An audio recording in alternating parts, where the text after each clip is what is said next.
If you had a microscope and could look at a piece of a leaf, you would see thousands of tiny openings which branch out until the leaf has all of the materials it needs. What happens now? Hello, and welcome to lesson number 6. Today we're going to talk about something really important, which is how to adjust between the keyframes, okay? This is a really important topic in After Effects, and we're going to sort of handle this two different ways. For one, we're going to talk about adjusting between the keyframes when it comes to the space of a layer, for example, by adjusting a curved position path, which is something we've talked about a little bit, but we haven't gotten into too much detail on. And secondly, we're going to talk about adjusting between the keyframes in terms of timing, which is a huge topic for After Effects animators, okay? Along the way, I'm going to introduce two new kinds of keyframes, Rove and Ease, which sound a little bit silly, I know, but they're actually really important for helping you bring finesse and naturalism into your animation, which at this point I think should be your focus, since you've already learned the basics of how to make keyframes and make things move around a little bit. Now you need to start thinking about how to bring some finesse to your animation, and this is going to really help with that, okay? At the end of the lesson, I'm also going to talk about some rules of contrast that I've developed for myself that help me out when I'm designing and animating, and I hope they help you too, all right? So let's jump into After Effects and find out what the heck I'm talking about and get into some more detail about this. Okay, so the first thing we need to talk about again is position paths, which is something we touched on briefly, but I think it's an important topic, so I think we should definitely go over this again, okay? So I've got here a circle on an orange background, and what I'm going to do is make a position keyframe for it right here. And the x-axis value, which as you remember is the horizontal property for position, I've set this at 700 pixels. And what I'm going to do is I'm going to move to the end of the comp, which I have set to be exactly 1 second or 30 frames long, right? So in order to make this math pretty easy to show the path, what I'm going to do is I'm just going to add 300 pixels onto this animation, or to create an animation that starts at 700 and goes to 1000, so that it's 300 pixels working over 30 frames. So it's 10 pixels per frame, right? Sort of easy math, I think. So I'm going to get into this box, and this is pretty cool. I don't know if I've explained this, but if I don't know how much 700 plus 300 is, just say it's some big number plus some other big number or something not so obvious, I could just type plus 300 in this little box, which is pretty cool. In any case, now this is pretty familiar to you guys. And, what we have here is the position path. You've seen this all a million times, but, I just want to talk about it again and exactly what this means. This is an indicator of how this object is going to move. And what might not be totally clear, or what you might not have really noticed, because it's actually a little hard to see, is that there are these dots along the path. And what those represent is where the anchor point, in this case the center, is going to land on each frame.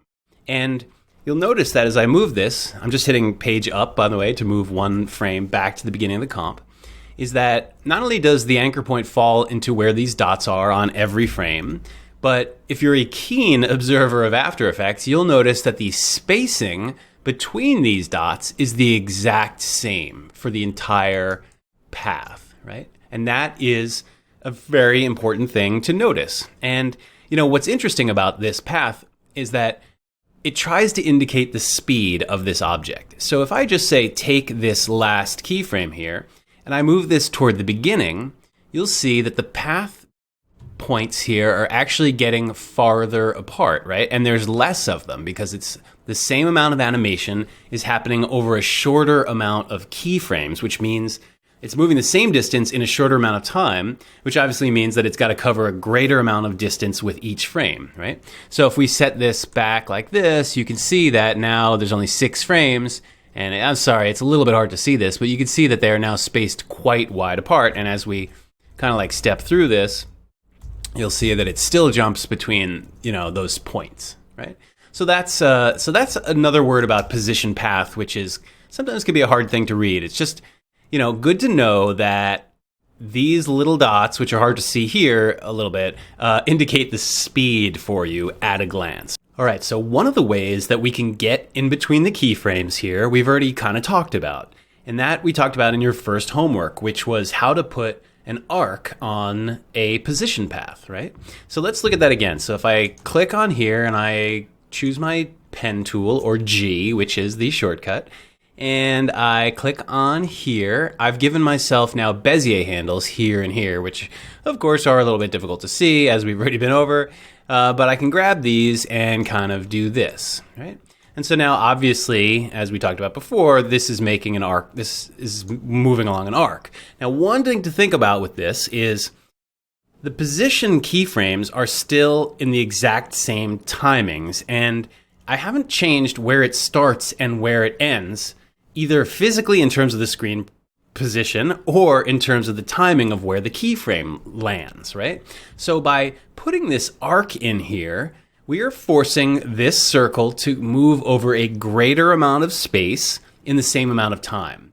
Even though it's going from the same point A to point B, it's moving along a longer path now, right? So the more that I make this arc happen and the funkier that I make this curve, for example, the faster this will need to move to get from point A to point B along this path, right? So in other words, these points that indicate the center of it are now spaced farther apart than they were when it was straight. Okay, so yeah, I hope that makes sense. But just to sum that up, essentially that we're getting in between the keyframes, right? And we're adjusting the internal timings by changing the space that the object has to move through, okay? It's slightly confusing, I know, but it's mostly just the terminology. I think it makes complete sense on some intuitive level, I hope, that it takes longer for this, that it needs to move faster in order to get this along this semicircular path instead of just going from A to B. Because we all know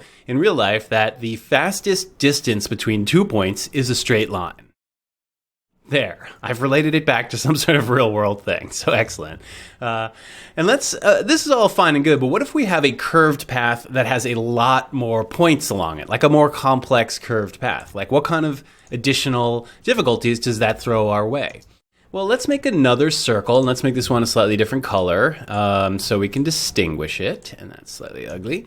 Make it kind of a yellow here. And I'm going to make it just like over here or whatever. And I will quickly take this, choose my Y tool, and snap this into its own center. There's also a keyboard shortcut for that, by the way. I don't know if I've explained that, but if the center is over here, and I have my V arrow selected on a Mac, in any case, I could choose Option, Command, and Home, and that will snap the anchor point to the center of my shape layer, which is awesomely useful. Okay, so what I want to do is make a complex curved path for this, okay? And the way I'd probably do this to start is just by kind of making a position animation that is straight lines, and then I'll adjust the curves later. Okay, so let's go ahead and do that. And actually also want to increase the amount of time of this composition because I think it's too short right now. So I'm going to press Command K to open this familiar composition settings and just make this like 3 seconds or something and press OK. And then I can go back here and unlock my background and choose this and make this longer. Okay, and I can lock that again. Great. So just to set this up for myself. So I'm going to move forward a little bit, and I'm going to take my object here, and I'm going to kind of move it up here. And I'm just going to choose kind of random timings just to sort of prove this point that, at this point, it doesn't really matter. I'm just sort of laying out the points where I think this should kind of go, and nothing else really matters. I'm just doing this in a really, really, really, really crude way for now. Okay, something like that, which just looks terrible. But what I could do is get in here and select all of the keyframes, which correspond to all these points along the path, right?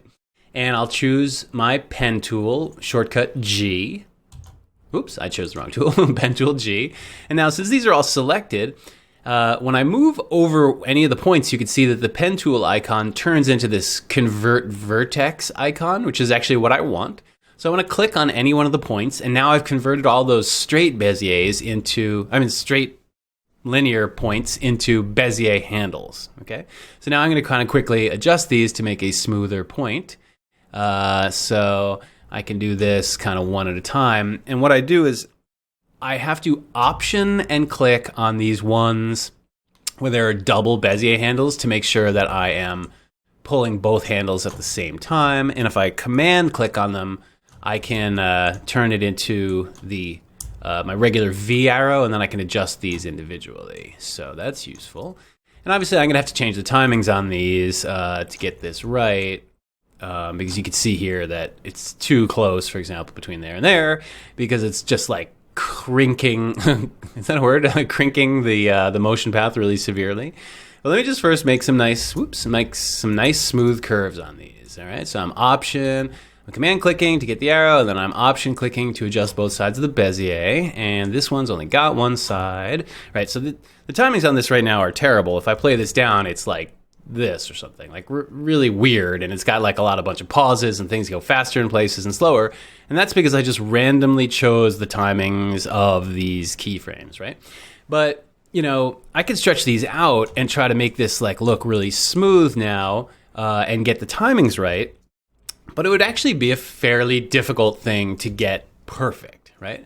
And if we want to make it so that it's evenly flowing throughout this entire animation, there's actually a much better way to do this that I'm going to show you now, rather than trying to actually move the object around itself. And the way I would do that is by using the pen tool to first draw a path to my liking, and then apply that path to the position property of a layer. Okay, I know that sounds slightly confusing, but so let's go over that. Let me turn this off. First thing I'm going to do is choose my pen tool, all right? And I've chosen no fill and a thin red stroke, just so I can kind of see what I'm doing. And let me start by just pretty much drawing this out. All right, so let me just start making some curves here and see if I can make them good this time. And just trying to make some smooth curves. Whoops, can be challenging, as you probably know. The trick here is, I think, not to make too many points. Like, I probably don't need this point. I could probably take that out, and I could probably just adjust these points the way that I like them more. So I'm always putting too many points in the curves by accident. So, all right, so don't make that mistake. And let me go ahead and adjust these and make them nicer and smoother, I guess. And this, I feel like, should be down here, kind of in the middle. Maybe this is too long. In any case, oh, it's so much fun to watch me do this. All right, great. So I've made a pretty smooth loop-de-loop, double loop-de-loop kind of a thing, right? And if you remember this from the last lecture, now here's let me call this my line or whatever, right?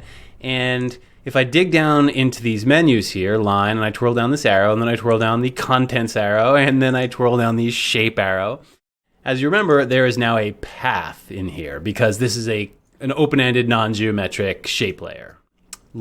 Path in this case. So what I'm going to do is not click on the path stopwatch, but click on the word path, which kind of highlights that right there and lets After Effects know that I'm talking about this path. And I'm going to Command C and copy that. Okay, it doesn't look like anything in particular has happened. What I can do is turn that off now. And let's see, I'll make another circle. And this one I will make a different color, right? Let me make this bright green. That's going to be super ugly. Let me make this like fuchsia. Okay, it's a little bit better. And take this stroke off. And I'm going to make this shape here, right? And I'm going to do that same trick where I Option, Command, and Home, and put the anchor point in the center. And if you didn't remember that, and if you don't remember that command, you can always, just choose your pan behind tool, which is Y, and just kind of grab this and snap that into the center and hold down on Command and kind of click it in there, right? Or Option, Command, Home. Just want to say that again. Now, here's the fun part. If I press P to reveal the position property, and again, I click on the word position. I don't click on the stopwatch, but just on the word position to let After Effects know, hey, heads up, I'm talking about the position here, right? Now, I remember if I copied that path. So now I can paste that path here, like this, boom, and now you'll see that it actually pastes that whole path right here into the position property. And if we actually look here now, we'll see that it's actually even put keyframes into this path, which is kind of crazy. it's actually animated the circle to move around these loop-de-loops, all right? So let me take these keyframes, bring them back to the center, and let's watch that animation and just see, like, right out of the box what that looks like. And the answer is that it's incredibly smooth, and that After Effects has actually gotten in between the keyframes, right, and adjusted this so that the animation moves at a consistent rate throughout the entire sequence, which is kind of awesome. And like I said earlier, it would be very difficult for you to sit there and figure out how to do yourself. Now you'll see, the keen After Effects observer will see that we now have some new kinds of keyframes going on here.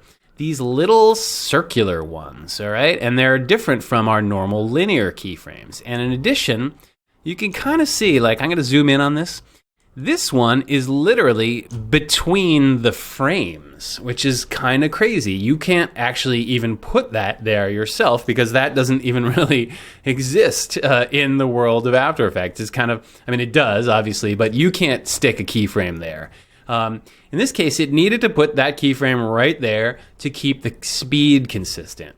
And these little round keyframes are called rove keyframes. They're roving in time, okay, to keep a consistent animation. The whole point of rove keyframes is to say, okay, the beginning keyframe and the end keyframe are here. And these keyframes are intended to be consistently spaced so that the speed is the same from beginning to end of the sequence. That's what rove keyframes mean. And the cool thing about that is I can take my end keyframe or my start keyframe, and if I adjust this, you'll see that the rove keyframes also adjust in time.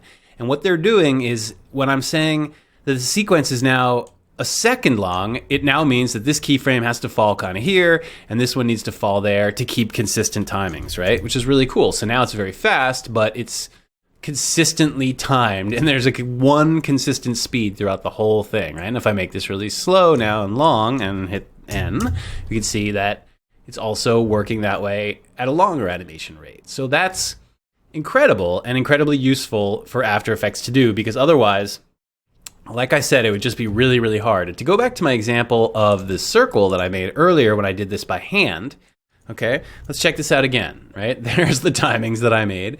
Now, what we could do is we could select all these keyframes, right? And we can now right-click on this, and now you see here there's an option to have these keyframes rove across time, right? So if I select that, what's going to happen is the middle keyframes in the sequence here, these ones, right, not the beginning and end ones, are going to turn into those rove keyframes, and they're going to move in their spots in time. Check it out, right? So now they've distributed themselves there. They're little round dots, and these are still normal, even though I selected those and pressed, rove over time. It leaves the beginning and end keyframe as such. And now you can see my curves are a little wonky, but the animation is consistently timed throughout. And I could do that thing where I space this out and change the timings of it, and it'll stay consistent, right? And I can even, in either one of these, I could still change this point of where this is going. And you'll see now, because of the rove keyframes, you can actually see them as I move this. You can see them moving around in space and in the timings of the composition now to compensate for me moving this around in space, just like those dots along the path. They're fairly similar, right? So with this in mind, even when I adjust the curves, you can actually see the dots along the path there are moving to compensate for it. So this is all kind of live, which is pretty nice. And rove keyframes, I don't use rove keyframes probably as much as I should. They're really amazing. And I think for this, if you want to make any kind of curved path, you should really take advantage of those, because you can do some really awesome stuff with this. All right, let me show you one of my favorite things that we can do with this. I think this is a pretty cool little trick. So what I'm going to do is I'm going to use my shape, my polygon tool, right? And I want to make a triangle, which we talked about how to do this one time before, but let's go over this again because it's a little bit confusing. And I'm going to show you a little trick here. My trick for making triangles is I'm going to turn on the title action safe button here, which you can also just press the quote button next to return. And I'm going to choose my polygon tool and get back in here, and I'm going to zoom in pretty close to the center. And holding down on shift, I'm going to make sure that the anchor point dropped right exactly into the center of the comp, right? And the reason I did this, I'll show you this real quick, is in my shape layer, if I twirl down here, and I'm going to call this my triangle, try, just so that that's really obvious. Okay, and get into my contents and my polystar and my polystar path. And again, I have to make these points 3, right? And then that gives me a perfect triangle. Now, you might see here, the keen After Effects observer might notice that the anchor point right now is in the center of the comp, but it's actually not centered directly to this triangle, okay?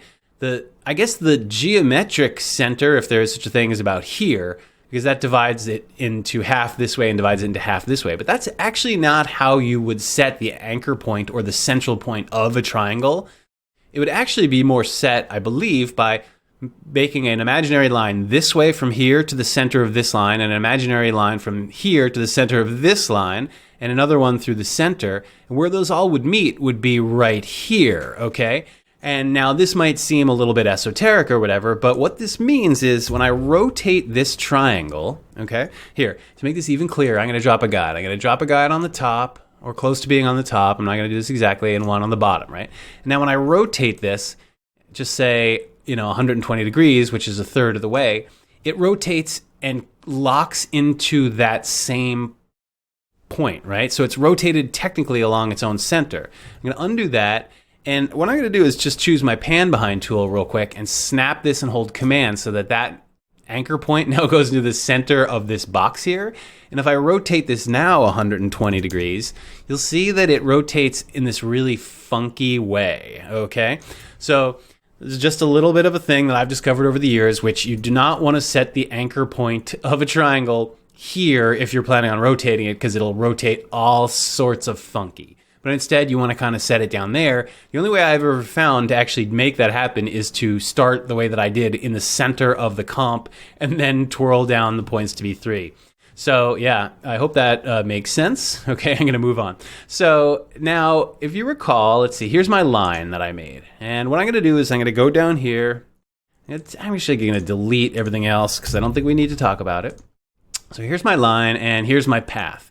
And again, if I select the word path and hit Command C, at least on a Mac, and then find my triangle and go to the position by pressing P and select the word P, not making a stopwatch, but just select that word and press this here, okay? Paste rather, not press. I'm going to turn the line off, and I'm going to also turn off my action safety and my guides. We can see that it is definitely it's ready to move this triangle along this path. And we can see here all the Rove keyframes are in place and the beginning and end keyframe are there. So let me widen this out and we can watch this down. I don't think it'll be any big surprise. It's too light to see. So let me change the color of this and just make it dark. Okay. Now you can see it's a nicely floating triangle. But again, the keen observer might notice something about this, which is that, and this is kind of an important lesson about geometrics, which is that certain geometrics want to move in certain ways, I think, all right? For example, squares, they like to move horizontally and vertically. Triangles like to move along their own point, all right? And that, I think this looks awkward because I feel like this triangle is not moving itself.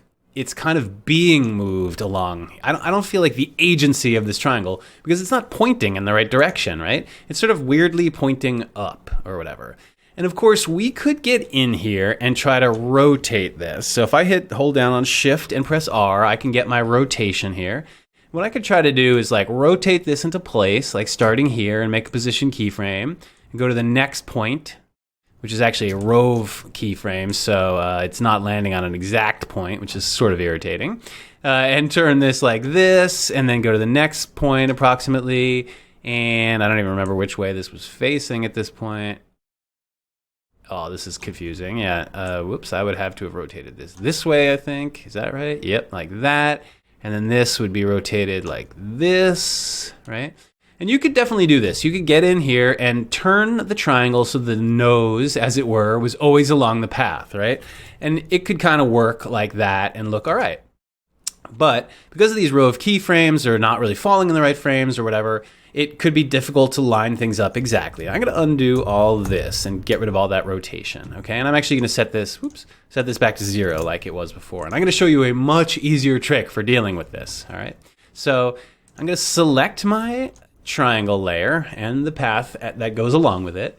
And I'm going to go up here to Layer, Transform, and Auto Orient ... or Option Command O. I think that's Option. Right, I'm going to click that. Now that opens this little box over here about auto orientation, which is kind of a funny term. And basically it defaults to being off, but what I can do now is click it to orient along the path, which is exactly what I want. All right, I'm going to hit OK. Now, if we play this down, you'll see that it actually rotates along the path pretty nicely and looks kind of amazing. But the only thing now is that it's not quite oriented the right way to begin with. So I want the point of the triangle, the nose of the shape, right, to be along this line here. So what I need to do is just kind of rotate this into place so that it starts out correct. In this case, I rotated it 86 degrees. And now it should hold that position for the rest of the animation. Let's check it out. Yeah, and that's super cool. And like we could still adjust all this fairly easily. Like I could take this point and choose my regular arrow, and I could have this start off screen. I could adjust this curve so that it's, I'm gonna hold down on Option while I do that so I can adjust both sides at the same time and make this, I can do whatever I want with this. And it'll just keep adjusting these row of keyframes so that they will keep the speed consistent. And the triangle will always stay oriented to the path, right? So that's like super cool. I think that's amazing. You can really do a lot with this. Cool. So, I think that's a really great trick. And I just want to show you one other thing to piggyback on this to keep your thinking going, all right? Which is I can now take my triangle and I can duplicate this, right? And I can give this a different color, for example, like that. And I could drop this below my other triangle and now press U. And I could adjust these timings a little just by grabbing the end here and kind of slowing this one down a little. They could start at the same point still, or this could all start like a couple of frames later, for example. I could just move this down. And now I could have kind of like two triangles chasing one another. And for example, I could even have the first one kind of catch up with the second one, even if it starts late or something like this. Right? So, I can have quite a lot of fun just by duplicating these layers and changing the color and changing the timings of things a little bit, and you can do that probably a number of times.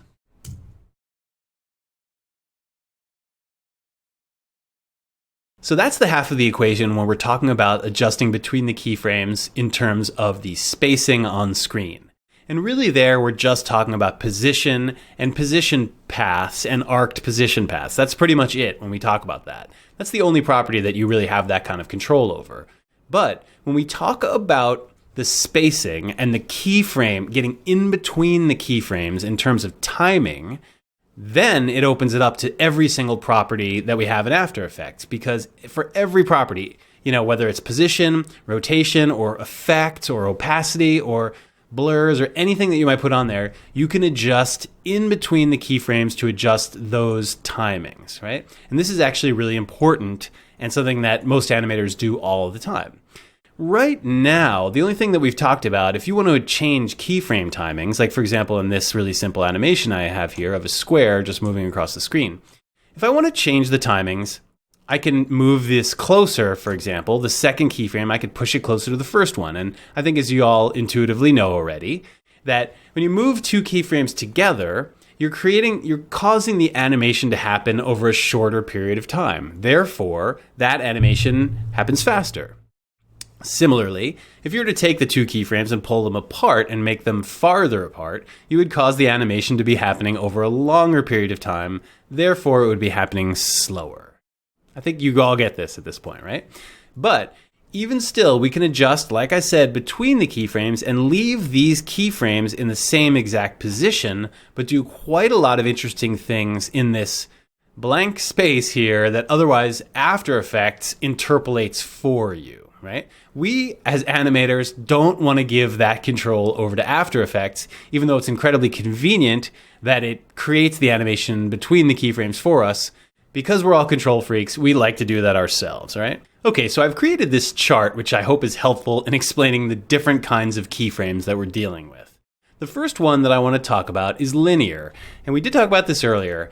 And the chart shows that on each frame, right, so we're at frame 5 now, here's the position of the linear keyframe, right? And this is what a linear keyframe actually looks like. It moves the same amount each frame, right? It moves this amount of pixels, whatever that is, each frame very consistently from its first keyframe to its last keyframe. And that is what linear keyframes do. They move linearly. They move the same exact amount with each frame. And if you change the spacing of where the keyframe lands, After Effects will continue interpolating so that it moves the same between each one, right? It'll adjust what that same amount is perfectly to make each one the same. Okay? That was slightly confusing, but I think you know what I'm talking about. Now, we also dealt with hold keyframes like this.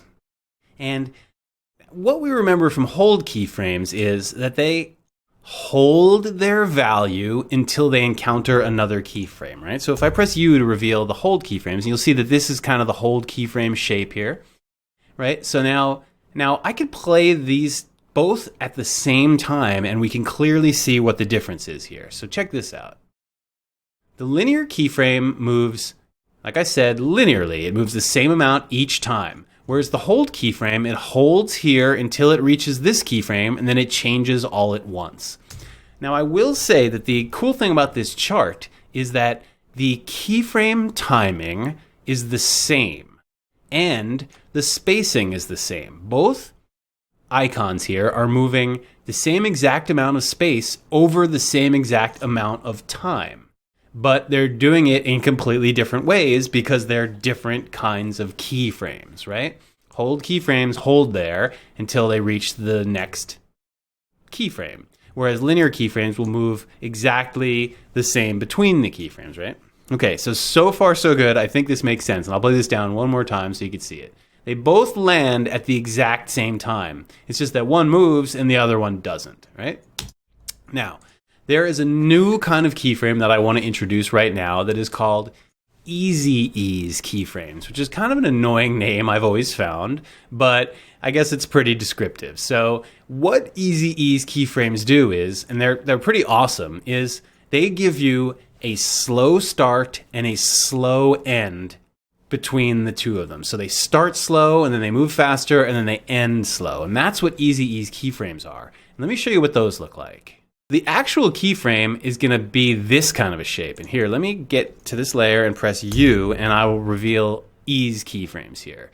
And you can see that they're this kind of hourglass shape. And if I just play this down, again, this starts in the same position and ends in the same position as the linear keyframe. And the keyframes are given the exact same timing, right? So the only difference is between the keyframes. But watch this.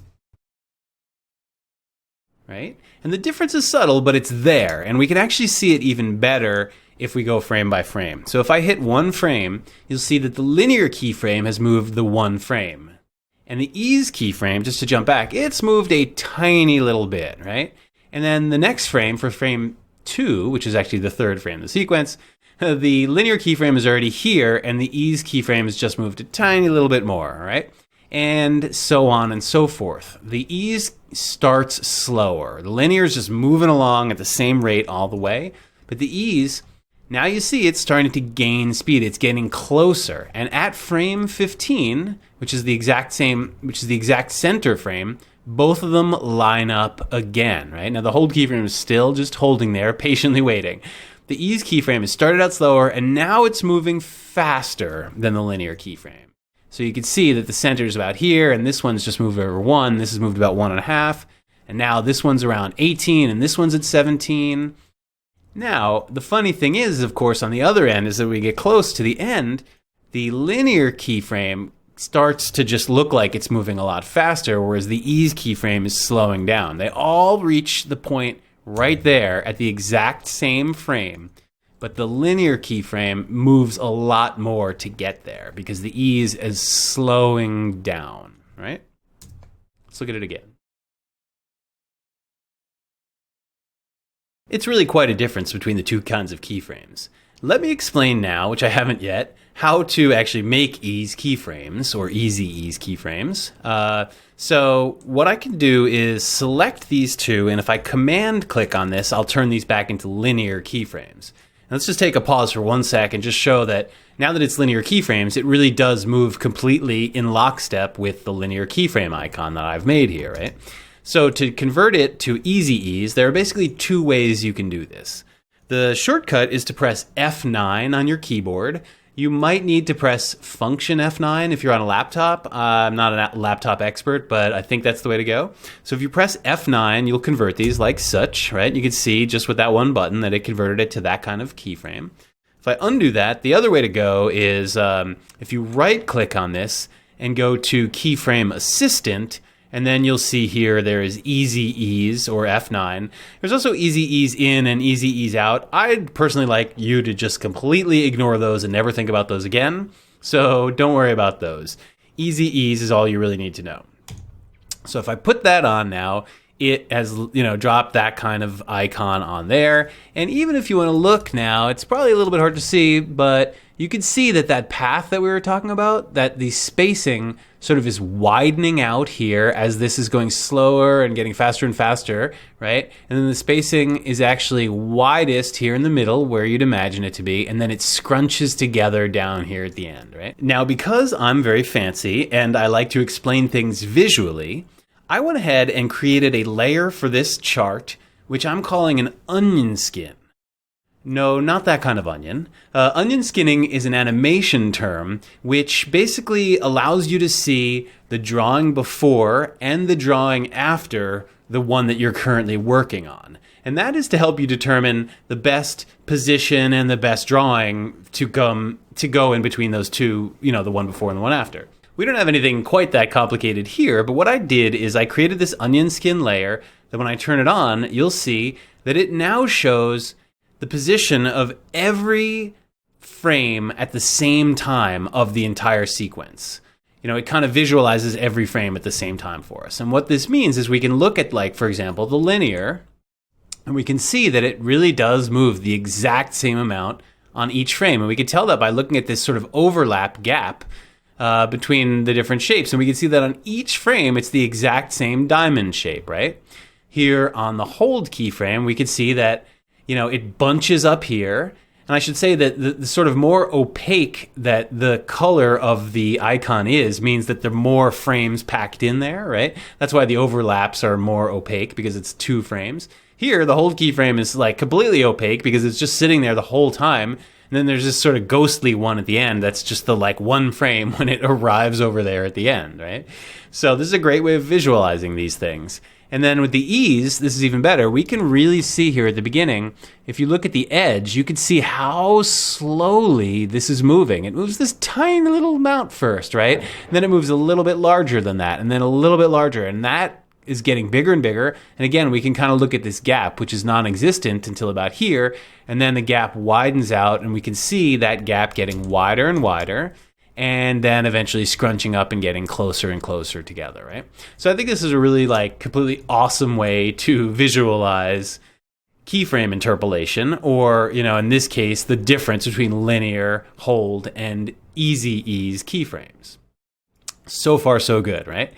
Now, I do need to explain one thing that's slightly complicated here, which is that there's actually a graph in After Effects for measuring and charting the speed of objects on screen. And that is called the speed graph, as it would make sense. And if we look at the speed graph, we realize that actually that speed graph gives us the ability to adjust the ins and outs of the keyframe timing even stronger. So we could, for example, set an easy ease keyframe and then adjust this even more so that it holds longer at the beginning, moves faster through the middle, for example, and then holds longer at the end. So for example, I have now made another icon here for an adjusted ease animation, okay? And right now that is set to move the exact same as my ease keyframe here, right? So that's pretty much in lockstep with that. But if we want to adjust this now in the speed graph, okay, what I need to do is select both of my keyframes here that I want to adjust, or one or the other. We just need After Effects to know that we're talking about this layer and this property, okay, the position of my adjusted ease layer. And then there's this little button here, which you probably never even noticed before. That's the graph editor, okay? And if I go ahead and click that, it opens something else up in the timeline here, pretty much parallel exactly with the normal timeline that you're used to looking at with the keyframes and stuff. And speaking of, you'll see that they have now these points here, here and here, and those correspond exactly to my keyframes, okay? So in the speed graph world, or in the graph editor world, these are the keyframes, right? And they have these Bezier handles. And one note is, if you opened your graph editor and it didn't look like this, you might actually be in the value graph and not in the speed graph. And let me just explain this real quick. That button, the graph editor, there are actually two different kinds of graphs that you can look at your animation in. One is the speed graph, which obviously graphs the speed of the animation and of the moving objects. And the other graphs the values that you set in. For example, like 58% rotation or 115 scale or whatever like that. We're not going to deal with the value graph right now. We're only going to deal with the speed graph. But this button right down here, there's a little like pull down tab. And if yours looks like this, you're in the value graph. And that's going to be very complicated for right now. So just go down here to this pull down tab and go into edit speed graph, and it'll look like this, okay? So like I said, this is graphing the speed of this particular move right now of this icon here. And what this means is, without getting, this is, like I said, is sort of advanced, but what this means is the graph is toward the bottom, it's 0 pixels per second down here, which means it's not moving at all. And the further you go up in the graph, that means it's moving faster, okay? And then the side to side, the x-axis of this is time, just like the exact time that we have in our regular timeline, okay? So what this means is that at the beginning of the comp, this is not moving at all, and then it's slowly getting faster until about here, which is in the middle, which is frame 15, like we talked about before. It's moving its fastest right then. And then it starts to get slower and slower, and eventually it comes to a stop. Okay, so with two keyframe moves like this, it's fairly easy to adjust things in the speed graph. So this is why I bring this up now. Once you have a ton of different points and keyframes in here, it can get really complicated and really complicated. So I don't want you to do that. I just want you to know, like, when you're dealing with basically like two different keyframes, it's fairly easy to adjust this. And the way you do this is, just say we want this to have a really slow start and then move quickly throughout the rest of the sequence, right? What I would do is I would grab that first keyframe, or what's kind of a point here, and you see I've got this Bezier handle. And all I have to do is, if I drag this in, and in my case, I'm going to hold down on Shift while I do this to make sure I'm moving this exactly parallel, right?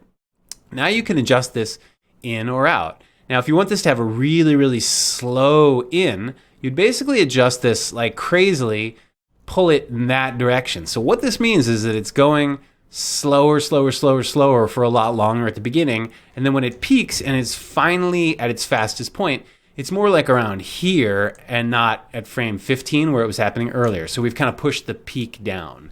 And we could, for example, take this and kind of move this closer. So now that peak is even happening later, right? And if I drop on my onion skin now and look at this, go back to the first frame, we'll see that this means that this bunches it up a ton at the beginning, and it's barely moving, and then it slowly starts moving and moving and moving. And then, like we said earlier, around here, it's at its fastest point because there's the most gap between the two icons, right? And then it kind of quickly squeezes together at the end. So let's turn off the onion skin and get out of our graph editor by pressing this button, right? And now we can look at what that looks like and see them all together.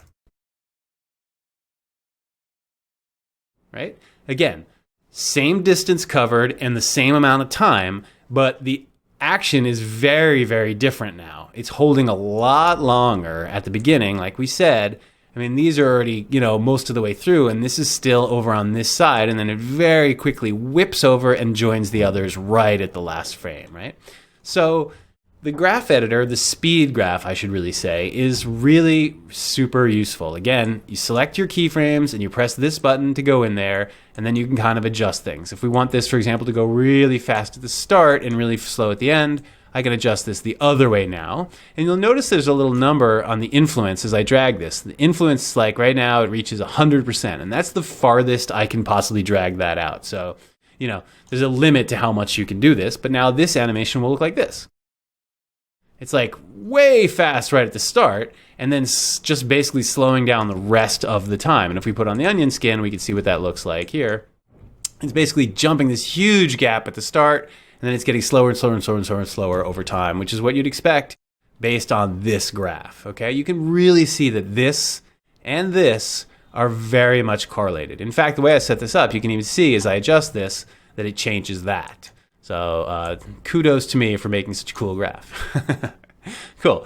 In any case, if you ever want to reset your keyframes in the graph editor, all you have to do again is just press F9, and then it jumps back to looking exactly like this, and you get this normal graph again, right? Cool. So that's an overview of the speed graph, which you might want to try out. Again, it's an advanced thing, but I wanted you to know about it right away because I want you to at least know the basics of all the tools that are at your disposal in After Effects. Okay, so most of you will not be jumping into the speed graph, I imagine, because it's kind of complicated. But if you feel technically advanced, go for it and check that out. But for the rest of us, I just wanted to point out that using easy ease at this point in your animation career is fine. Easy ease is there for a reason. And the main reason it's there is for the speed of it. Because there's a lot of times, a lot of animators have to do things very quickly, and they need a quick slow in and slow out. And that's what easy ease is for. It's not necessarily the mark of the greatest animation, but it's way better than using linear keyframes all the time, which is what, we've been doing for this class the whole time. So I just wanted to show you an example of how you can use easy ease to make your animation a little bit better for some sequences, all right? Again, this isn't the super pro way to go, but I think at your stage, it's totally fine and fine. Just don't get locked into only using easy ease for the rest of your career. I think that would be the mistake, right? Okay, so for example, I can have this start at 0. I've got this square here, and I want it to do a quick animation where I have it jump up over 10 frames to like 150 scale, and at the same time it starts out at 0 rotation and rotates like 90% or something, okay? And that's like one little move there. And then let's just say we make a position keyframe and move forward like 10 frames and have it, actually let's have this start like over here more, and then over like 10 frames we can have it whip across the screen like here. We can even do like a little overshoot kind of a thing, copying and pasting that keyframe there and then moving it like a little bit down that way. We've done this all before. So it scales up and rotates up and then moves across, overshoots and bounces back. And then let's say it pauses, and we'll make a pause here, and then we'll have this, let's have a little bit of anticipation, all right? So it slides that way, and then let's give it another 4 or 5 frames to move off screen like this. Let's check those timings with linear keyframes first. Right, so it looks like that. And that's kind of the animation in a way that we've done, the whole time. And it looks good. It's got sophistication to it because, the timings of the keyframes were fairly carefully placed and the action is fairly clear and defined, right? But I think we can make this look a lot better and more naturalistic, which is generally speaking the goal of animation, because we base our ideas of beauty on the things that we see around us, the way people move, the way objects in nature move. That's what we think of as beautiful. And so when we do great animation, we're kind of replicating natural motion, all right? And the ease is just make that a little bit clearer, because most things in life, as I said, start slow and end slow, all right? So if I take all these keyframes here, let's watch it again, just for the comparison. And that's what it looks like with linear keyframes, right? If I take all these and I now select them all and press F9, right? Now they're all ease keyframes. It looks like this. It just has like a little bit of extra snap to it. It's just a little bit more lifelike. And it's also, I think, it's like a little easier to watch. That's the other thing about eases, is that they kind of make it easier for us to see. So again, no ease, and it looks really robotic, right? And then ease, a little bit more naturalistic, right? And if you can't see the difference between those things yet, don't sweat it. It will come. You're developing your animation eye and your ability to look at like small differences between motion, right? That's all part of this training. So give that a shot and try putting some easy eases on things and what you think about it and how you think it impacts your animation as you go forward in this class and as you do your homework for this next lesson. I do want to point out one thing that easy ease is really not good for at all, just in case you try this. And you just have to think about this on a theoretical level, which is that easy ease always wants to come to a slow down point at each keyframe. It wants to ease out of everything and ease into everything. So any animation where you don't want that to happen, like an animation with multiple keyframes in it, like our loop the loop example from before. Let me show you that. So if we look at that example again, something like this, and I convert those back from rove keyframes to normal linear keyframes, right?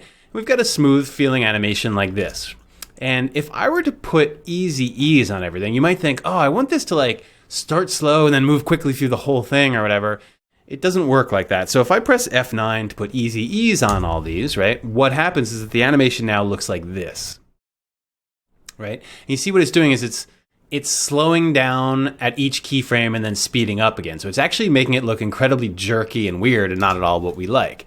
I'm going to undo that, right? So if I were to take all these again and right-click on this and go to rove across time, right, then it would make these into rove keyframes again and it would be smooth. Now what we could do is, since the beginning and end keyframes of this sequence with the roves in the middle, these are still linear, regular keyframes. We could put easy ease on those by pressing F9, right?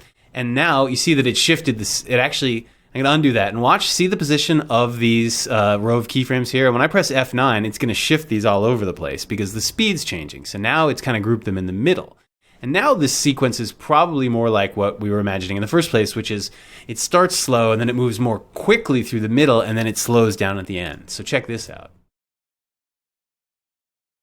See that? It's moving quickly through the middle and slow at the beginning and the end. And that's a really nice move. And this would otherwise be very, very difficult to animate in any other way in After Effects this way. So these rove keyframes with the combination of ease keyframes are actually pretty good too. And again, you can adjust this and the timings of everything, and it adjusts everything in between.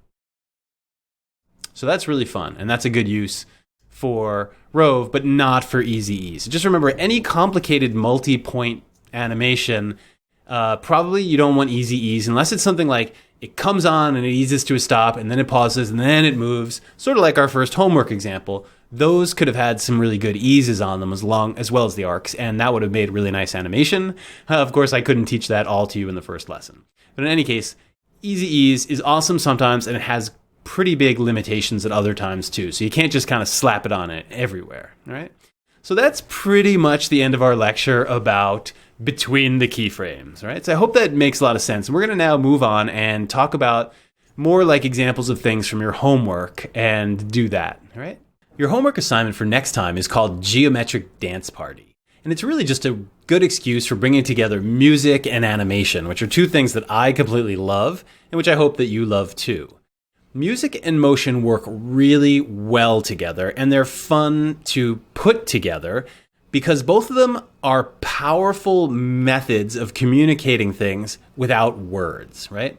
Nonverbal communication. Obviously, music is masterful at this. I mean, if you think about the power of music, it's great at evoking moods, it's great at expressing emotions, and in general, it's got rhythm and melody and all these other kind of exciting things about it that make you want to listen to it and make it active. And the other thing about music and animation that they have in common is that they both change over time quite a bit and surprise you and come up with new experiences constantly, and they're both time-based, right? So they actually share a lot in common. They are kind of the peanut butter and chocolate of the motion graphics world, if you will, right? So that's something to think about. In order to start like approaching this project, the way that I want to first talk about this is to talk about dance and choreography.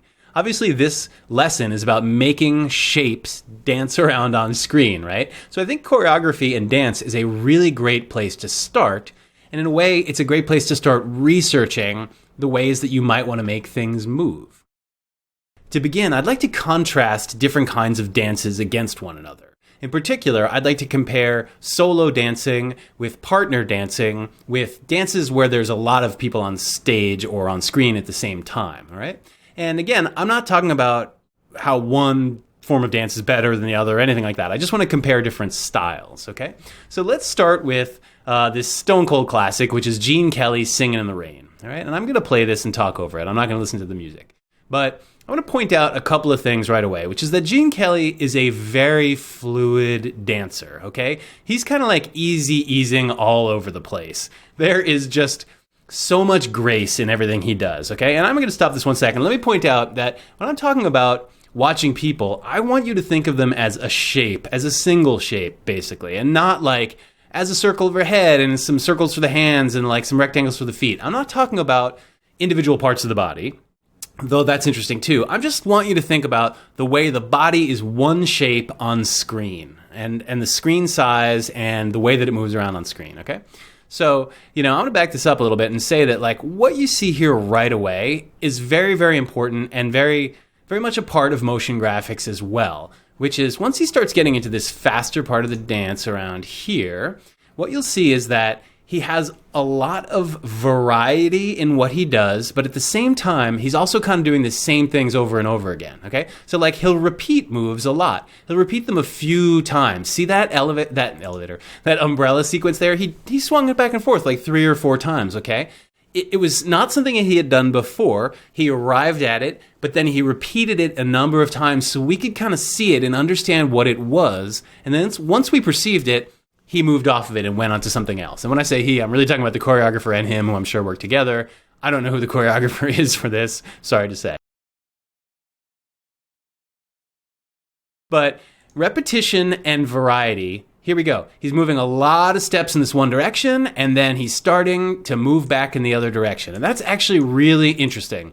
He's moving, and then he's stopping and he's moving back in the other direction. Look how many times he repeats that motion. Probably like 5 or 6 times, and then he comes back, and he's essentially doing the same thing again, but now he's adding some variety to it. He's down low on his knees, he's holding his hand out, the umbrella's in a different spot, right? So throughout this entire piece, you do see this. A lot of repetition, but a lot of variety. So those are that's like a huge rule, I think, for motion graphics in general, is to avoid viewer fatigue on screen, you want to do some things that are the same so that it feels like part of one set, but you also need to change it up all the time and make different kinds of things too. So there's a rhythm to this.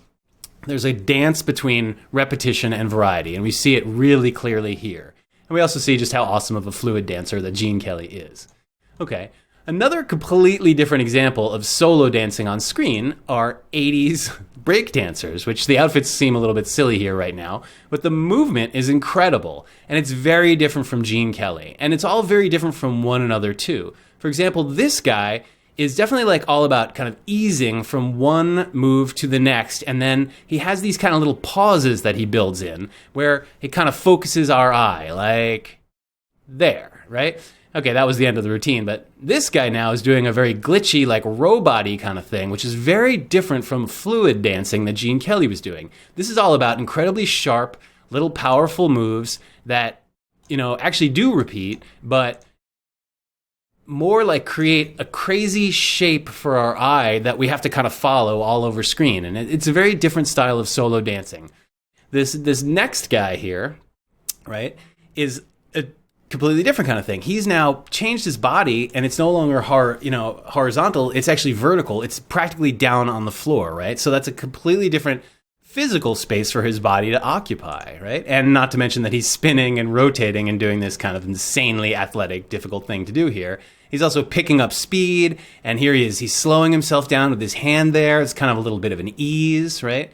So, in general, I feel like the difference between kind of a Gene Kelly movement, which is all about like perfect flow and fluidity, the breakdancing movements are more like sharp and have pauses in them, and then quick movements, it's more like fast, slow, fast, right? Whereas Gene Kelly, I feel like, is kind of in this middle ground the whole time where he's just flowing all over the place, right? Okay, next up, I want to talk about partner dancing for 1 second, because this is actually, I think, has some great relevance to motion graphics.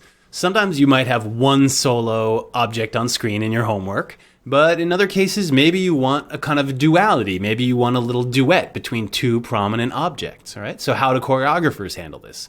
Well, obviously, there's a million different ways, but I wanted to look at this example of tango to show just how two partners might work together and sometimes do the exact same thing and sometimes do very different things. So that's kind of what I want you to watch for here, as well as in this particular dance, I want you to notice how tango is all about control. And there's not like a missed step in here at all. Of course, tango is also sexy as hell, so check that out too. And think about how the movement makes it sexy, right? Because maybe you can bring that to your homework. All right, so check this out. And see, they're there together, and here they're separate. And they're there together, and here they're separate.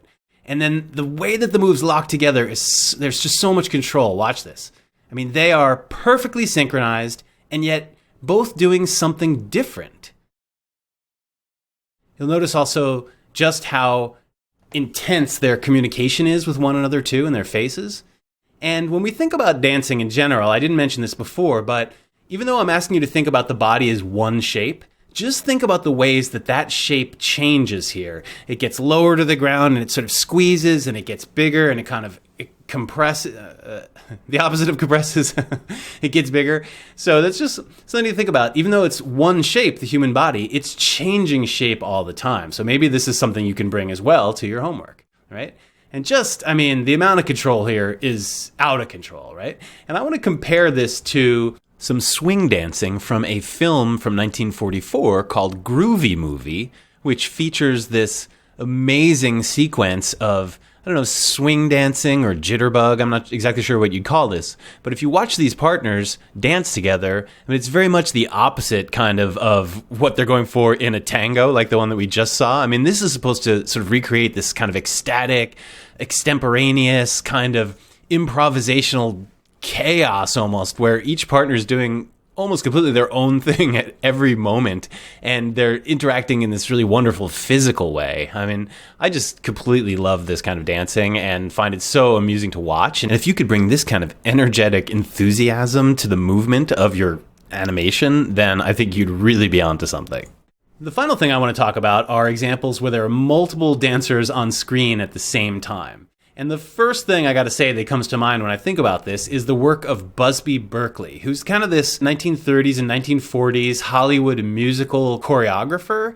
And he's really known for these insanely elaborate set pieces where there are like a million dancers on screen at the same time, and they're working kind of in perfect harmony together. And this is kind of what he's known for like this kind of a shot. All right, these are overhead shots of dancers, which looks so much like flowers and stuff blooming that, I mean, look at that. Look at that. It's so amazing.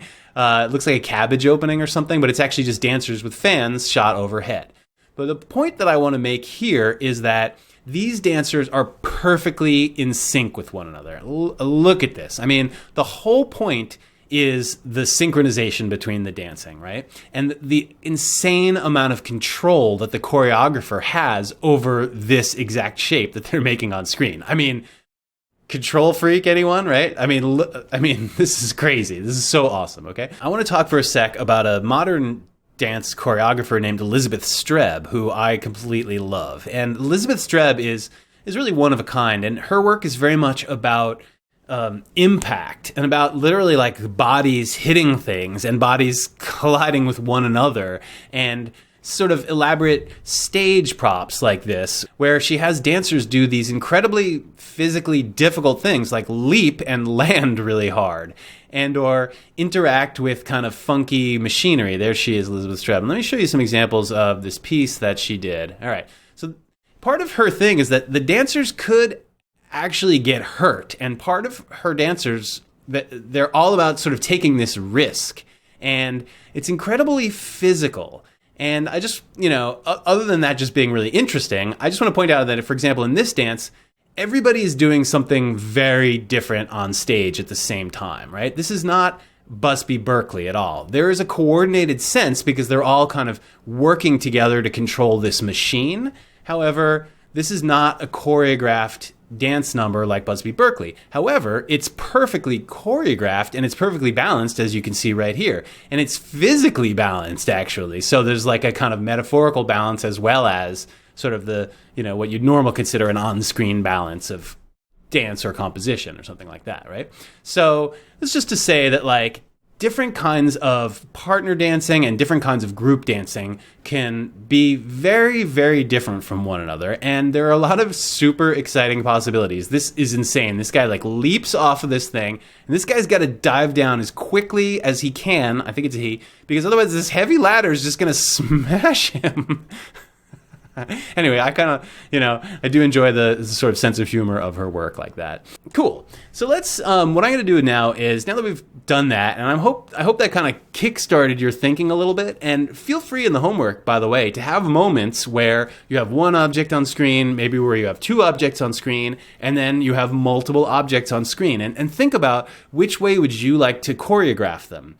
Do you want them to be really, really chaotic or really controlled or really fluid or really jerky? Do you want them to be, like really loose or really, controlled, I guess, right? So that's just a really good thing for us to start out by thinking about. But now let's jump into After Effects, and I will work on something like your homework, and you can kind of watch me go.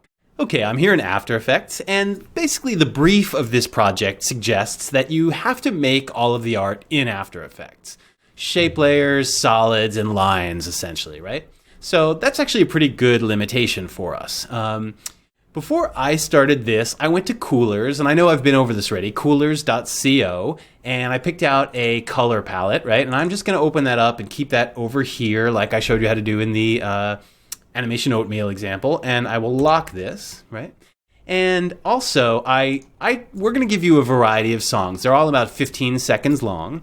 And I want you to have a choice of different ones that you could potentially work with, because music's really personal, I found. So I kind of like this one. This isn't one of the ones that I've given you guys, but I put it here in this comp. And I think the first thing that I want to do is just sort of mark it up really quickly in terms of sections. And this won't be as intensive as marking up the words of Keyframe Killa or Animation Oatmeal.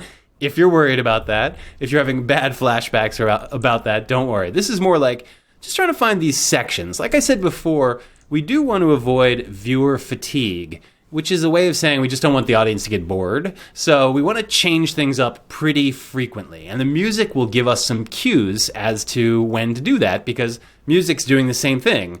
It's basically doing the same thing as I was talking about with Gene Kelly. It's a lot of variety and repetition. If you think about music, it'll be like the same beat over and over again for 20 seconds, and then it'll change and become something new, right? So this is kind of a thing of music as well. So let's, given that, let's listen to this tune that I've selected and see how many little sections we can come up with for it.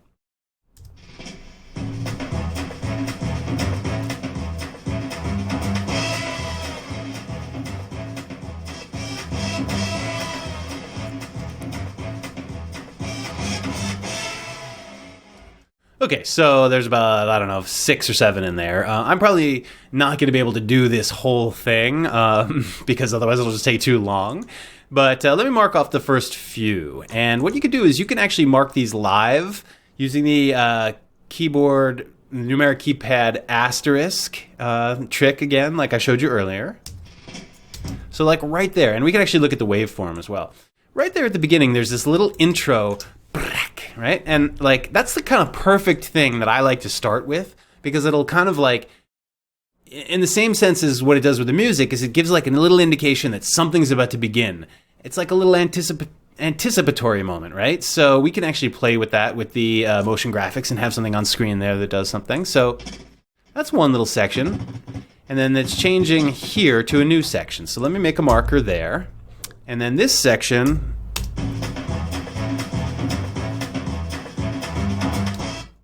ends kind of there with that big horn blast. And you could actually think about this as being two different sections, because the phrase repeats itself. It's like dun, dun, dun, and then it goes dun, dun, dun, dun, dun, dun. So it's kind of like, pardon my bad singing, but it's kind of like two repetitions of the same phrase. So we could break this in half, like about there. Again, repetition, right, and variety. All right, well, let's I'm really not sure how much of this I'm going to be able to do because I don't want this lecture to be too long, but let's look at these 3 sections here, okay? And let's actually just look at this first one. Like I said, this gives me an opportunity to do something really fun and start this off. So first thing I'm going to do is choose a solid for the background. So I'm going to hit Command Y, and I will choose from one of these colors. Let me choose my blue. And my kind of, vision for this moment is that it's kind of this minor little introductory thing. And so I want to keep it kind of like really small. I want to keep all the objects really small on screen. Let me close down my waveform for 1 second. And actually, no, let me open that up again for 1 second. Pardon me. Let's get in here and look at this a little closer. So it goes, let's listen to it. It's about 4 or 5 little, but it sounds, some of them come really quickly, and I'm tempted to have this be kind of like just work in 3s, but let's see, okay? So right at the start, I'm going to have an object come on screen. And I want that to be a little rectangle. And I think that this should be this light color because it's got great contrast with the blue, right? And again, I want this to be small on screen, like really small. Like maybe that big to begin with, okay? Just something like rather small. And I'm going to Option Command Home and put the anchor point in the center. And okay, so let's start this around here. Here's my center, and I want it to be just a little bit to the side of the center, okay? For whatever reason. And I am going to make a position keyframe, and I do that by pressing P, and then there's my position, and I press the stopwatch, right? And I'm at 2 frames here, the second frame, which is really the third frame because it starts at 0. And it's sort of coinciding with the first little bit of this drum roll. So I'm going to move to the next little bit here, this next little peak, and move this over a little bit more. And maybe these are coming so quickly now. I'm going to go to maybe this peak here and move it over again a little bit more, and then this one, finally, I'll move it over even more. Okay, so right now this just looks like that. And what I notice about the way that this drum sounds is it's very staccato. It's like a drum roll. It's ticka ticka ticka. You can kind of hear like every single piece of this. When I hear that, what that translates in my mind to is hold keyframes, I gotta say. So if I take all these and I Option Command and click on that to make hold keyframes, right? Or I could have right-clicked and gone to toggle hold keyframe. Now let's watch that just with that one change. Okay, I think it's a little bit nicer. Also, I'm going to adjust this a little bit so that this doesn't start on screen until it starts moving. Okay, and now let me adjust these a little bit. Okay, so that, bop, bop. And I think I actually even want this.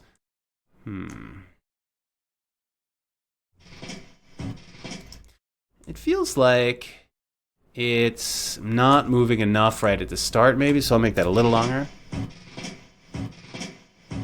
Okay, that's getting better. And the other thing that I want to do with this is work the path, okay? So this is a rectangle, and so if I dig down, and I'm actually even going to call this my rectangle, and I will call this my background. Periodically, I will remind myself to go through and clean up and name things, because I'm not so great at doing it always in the moment.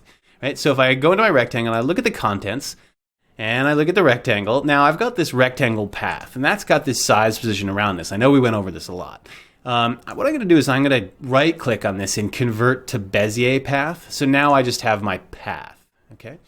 And what I'm going to do is I'm going to go to the end here, and I'm going to make a path keyframe, so I know that it'll preserve that shape, right? And then I'm going to kind of go back to the beginning here, and I'm going to shift and press U so I can see all of my keyframes at the same time. And what I kind of want to do is have this start out smaller and get longer as it goes, right? As it moves sort of side to side, I'm thinking it'd be cool if this object kind of like had a little bit of stretch kind of going on in it, right? So as it moves over, I kind of want it to start out a smaller object, right? And then move over. So what I'm thinking about doing is I'm going to grab these 2 points here. I shifted and selected and then deselected. And I will move this back until this is like a little bit of a sliver, right? And that's automatically making a keyframe there. I'm going to go ahead and make these hold keyframes by Option and Command, clicking on it, just so they coincide with the other hold keyframes that we have going on, okay? So then it moves over. And what I want to do is have it move and get a little bit bigger, right? So let me, and it's moving this way, so I'm going to have it get bigger from its own back, right? And I can have it stretch quite a bit, like that, and then let's see, I could even stretch this out more here, and then on the last keyframe, it's going to go back down to being that shape. So let's see what that looks like. I kind of like that. And I should note that as soon as it lands, I'm just going to go like 2 more frames and then I'm going to cut this so it's off screen. Right?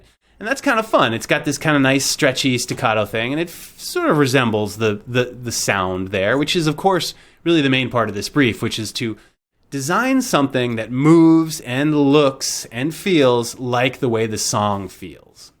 Right? So now we're just starting this. So right away, I have the situation where I have something that's pulling this way on screen, or I might be flopped to you, but whatever. It's going from the center to the left side of the screen, right? Right. So that means that if I want other shapes to be on screen at the same time with this, they should all be kind of generally moving in that same direction. That's kind of reinforcing the screen direction, that's called. And if you think about dancers, that's kind of the way they're all kind of, for the most part, in choreographed dances, partner dances, they're moving the same ways at the same time, basically, even if they're doing slight variations. So that's kind of what we're going to do. So to begin with, I thought it might be nice and fun to make like something that only is on screen for just like 1 frame or something. And I thought it might be cool to make a circle, and I'm going to choose this yellow color. And then I'm going to get in here and I'm going to make like a little circle on screen here. And I'm holding down on Shift and Command. Shift to make it a perfect circle, and Command so that it scales up from its own center, right? And what I'm going to do is I'm going to duplicate that. Oops. I'm going to duplicate the layer. Right then I duplicated the shape within the layer. And I'm just going to make this so like just like 1 or 2 frames here at first. And I'm going to turn this other one off. And you remember that this next thing that happens, it happens around there. So with this blinks off, it's already creating a motion like this is moving to the side here right away. And I'm going to do is move this up a little so that it's more parallel with the shape. So this would look something like this now.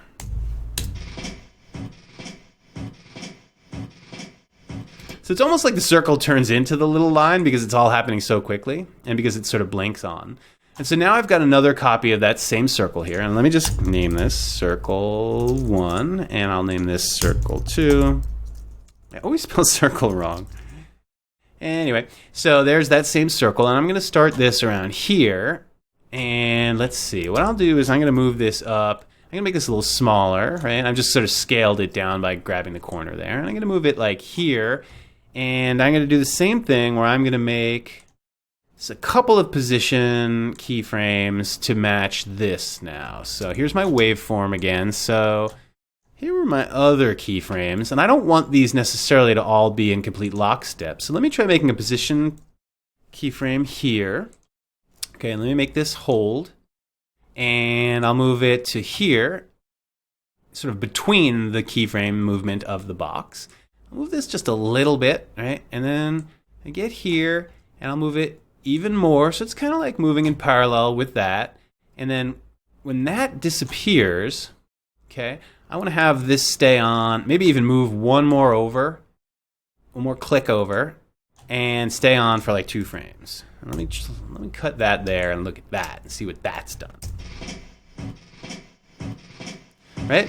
It creates an alternate little rhythm, gives your eyes a little bit something different to look at, but it all feels like it's part of the same motion. Right?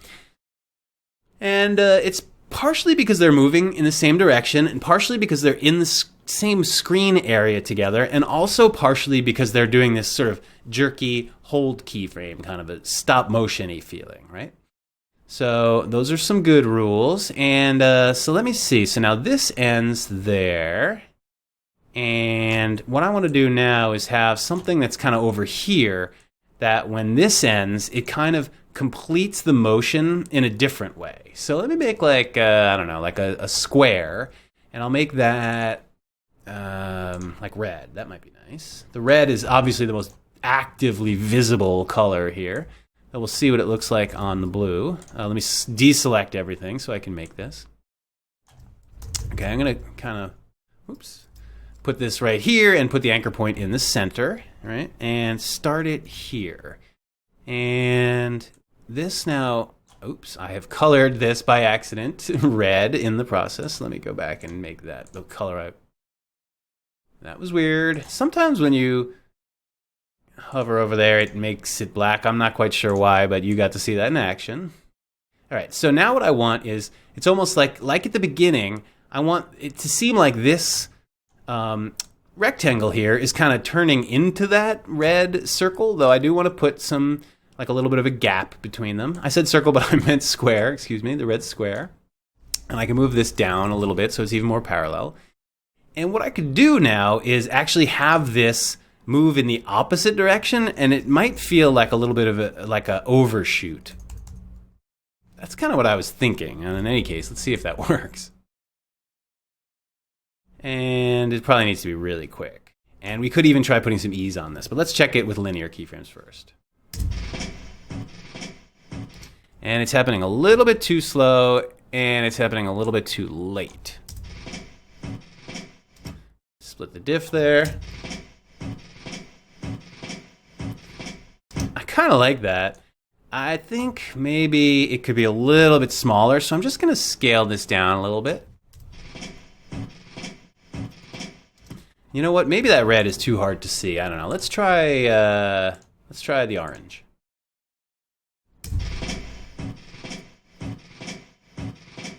I kind of like that. And this is the kind of thing where I could sit here for hours and add little details to this, but for example, you could have like another little orange square, or it could be red, for example, but instead of it being filled, you could have it be a stroke, right? Maybe the yellow's better. And this could be even tinier. This could be like this big, right? And of course you do have to put some sort of stroke onto it, like that, right? And it looks really tiny and really strange, I guess because it's so little. And so I could make it a tiny little bit bigger here. I'll put the anchor point in the center, Option Command click, right? And I'll move that back to about here. And what you could do is like have this move again in parallel, or you could just have it appear. This is even better. You could have it kind of appear around the same time as that, around the same place, right? And then just be there for like 1 or 2 frames and then just go away. And what you could do is duplicate this even and put like a few of these in here. And maybe that would create a little sense of like that there's like a little explosion that happens when it hits. Yeah, that's pretty funny.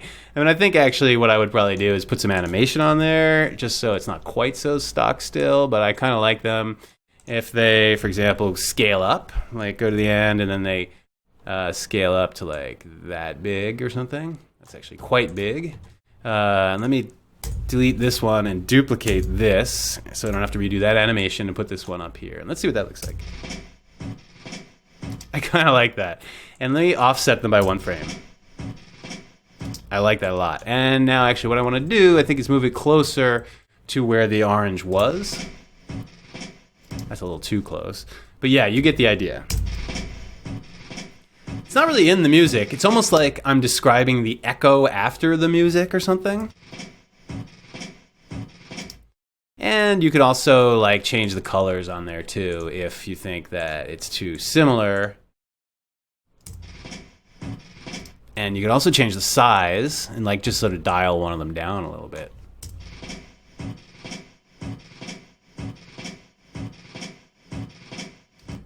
I think that's really funny. Anyway, like literally you could keep working just on that one. I could, in any case, just this little intro section forever to make like little, you could have, for example, as this line moves over, you could have a couple of other things reinforcing that motion. You could even have like a line that does like a trim path animation that kind of followed it.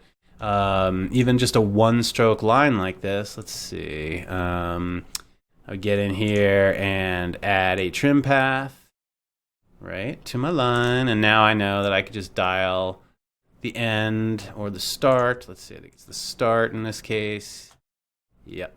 So let's see, what is it? It's the end. All right, I was wrong. So I want this to start here and move like there. Is that right? Yeah. And then what we could do is this is definitely a good candidate for some ease. So I'm going to press F9, right? And then let's see, we want this to be a bunch shorter and to happen in time with the thing as it moves over with the rectangle. So like about here maybe. Ah, it's too slow. And then it's got to go away.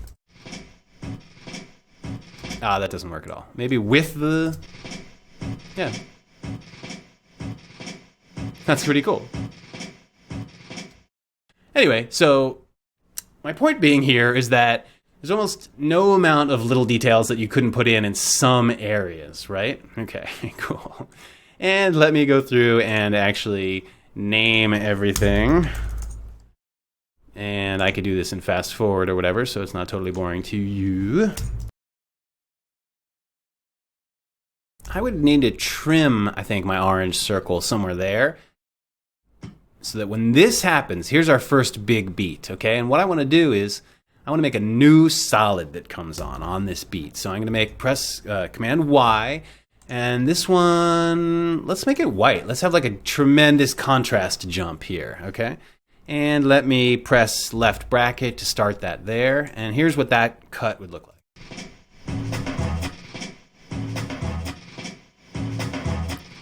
Okay, that's looking awesome. I'm totally digging that. So let's move on to the next section. Let's give this a listen right here and see what that sounds like, shall we?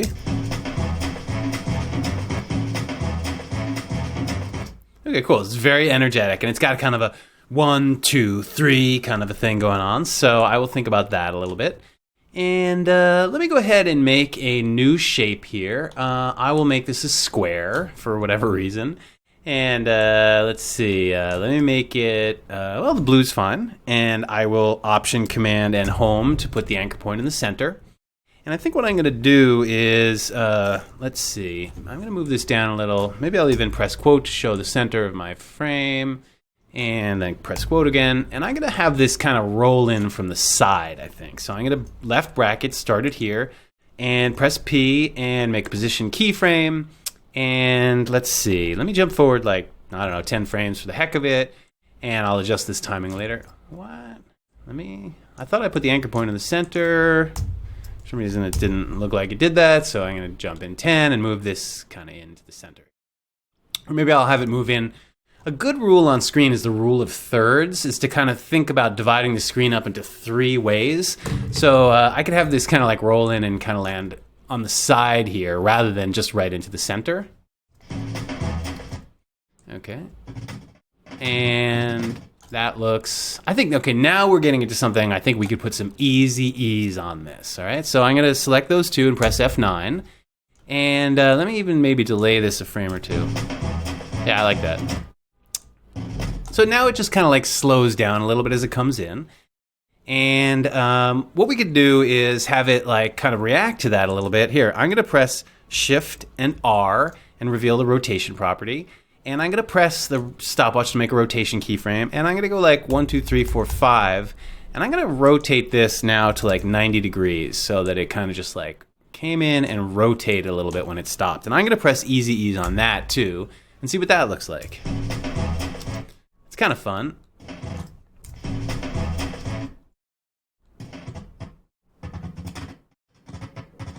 Okay, so right here, that's when the next little like comes in. So I know that I need to have a move that ends there. So let me jump back like 10 frames. And I'm going to make a position keyframe and jump back the 10. And now, let's see, I'm going to have this move down like this, okay? And now down into like a third of the frame that way. Yeah, and what I'm going to do is I'm going to pull this back a little and pull this back a little bit so that the rotation happens kind of in between the moves. Let's see what that looks like. I kind of like that. And I even think the second move should be a little bit shorter. Yeah, so that it's really just boom. Could even be shorter for me. And maybe the rotation could be a little bit longer by a few frames. Let's see. Nah, I like the fast rotation. And I like the rotation when it happens a little bit sooner. Cool. Now, we're going to be able to add a lot to this animation, but let's just get the basics into it at first, all right? Okay, I'm going to make another position keyframe here, pressing that button, and move forward like another 10, and have it move, I think, off screen now. That's really fun. So it's like partially a move by position and partially a move because of the rotation here. But either way, you're feeling it on that beat, right? On the melody, I guess I should say, the little lick, right? So, okay, so now there's a lot of ways that we can kind of dress this up a lot, all right? One thing that I thought could be fun is when it pulls in, that it kind of like pulls in a solid with it or something. And then when it pulls down, it can just like move a bunch of shapes around on screen with it, which I think will add some kind of reinforcement of the motion and some dynamics to this, right? So let me make Command Y and make let's make an orange solid here, right? And I'm gonna move this off screen, and then let's see. When this comes on this way, maybe I don't have it coming on enough now. Yeah, to make this point, I think I might need this to... Well, let's see. Okay, so I'm going to have the orange solid here, and I'll start it right here, and give it a position keyframe by pressing P, and then clicking on the stopwatch. And then let me move forward these 10 frames, or whatever this was, and let me move this in with it. Yeah, see, I think I need this to be at least here to have an impact. So what I'm going to do is I'm going to turn this off for 1 sec, and now I need to move this whole motion path over a little bit to compensate for that. So I'm going to select all these keyframes except for the first one and the last one, right? And while I'm on a keyframe here, if I just hold down on Shift and move this over, I'm just moving the middle part of this around, so it doesn't really change. It still moves down and over, but I'm not adjusting the beginning and end of that as well. And so let me now figure out. So I'm going to drop this below there, and I'll put some ease on this as well so that it matches. And then maybe I'll have it come in and land like there, right? And then that turns, and then when this moves down, what I'm thinking about happening is having a different solid come down from on top. So let me make a new solid and make this one yellow, I suppose. Okay, and move this up, right, and off. And then when this moves down, I'm going to make a position keyframe for this, right? And I can actually trim this here by Option left bracket and have this move down and have this move down as well. Something like that, right? And I will make those ease keyframes as well by pressing F9. And I will actually probably move those underneath the blue, not that it really matters. So let's check out what this looks like.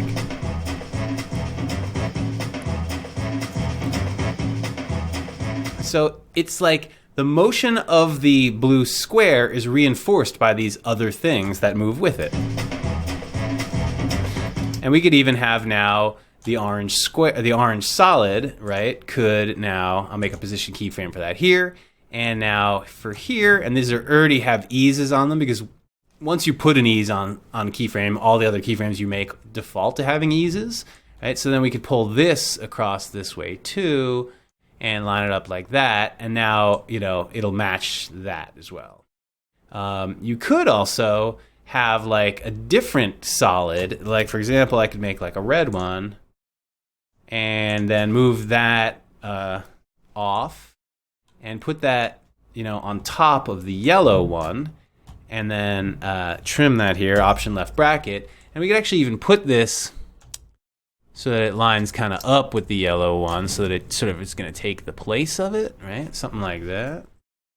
And now what we can do is when this moves, when the orange moves across, we can also have the red kind of move in a little bit and make like an interesting frame here. So this could go like, I'll press P, make a position keyframe, jump to the next set of keyframes by pressing K. Remember J and K jump between keyframes. And now I can kind of roll this on too. And I can put this, anywhere I want. Like even just like a sliver, for example, it could be there. And this could be kind of the setup for the next design that happens, right?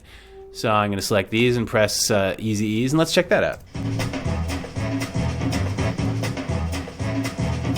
What's nice about that is in this move now, you have the orange moving at one rate and the red is moving at a different rate. So it creates a little bit of a fun dynamic there.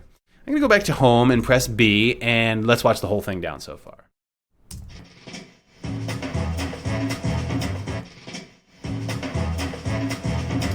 Even though that's looking good, there's so much more that we could do and so many more details that we could add into this to make it more dynamic. For example, like I was thinking when this square moves over, it could be kind of cool when it hits, if it's got some little like overshoots to it. That might make it look a little bit more dynamic. And I was kind of thinking it'd be cool if the square, when it came over and hit, if it hits really hard and then it changes to a different color each time, right?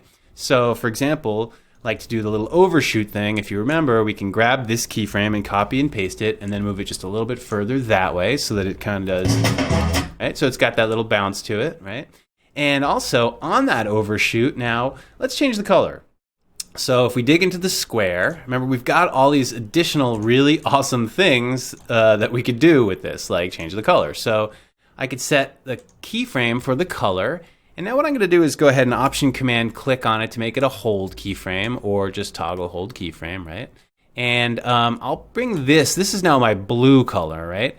I'll bring this back to the beginning of the layer, and now here I'll change it to red, okay? And I did that just by clicking with the eyedropper there, and then it's going to overshoot and it's going to rotate and then move down, right? And let's do another little, let's press U here, and on the layer, and make another little overshoot right here. So let me back up like 2 frames and copy and paste this, and I'll go like a couple little keyframes down there, right? And additionally, let me now change the color here too to be, we went blue and then red, and then now let me make this orange, I guess, okay? And then it's going to move off screen. So let's check that out.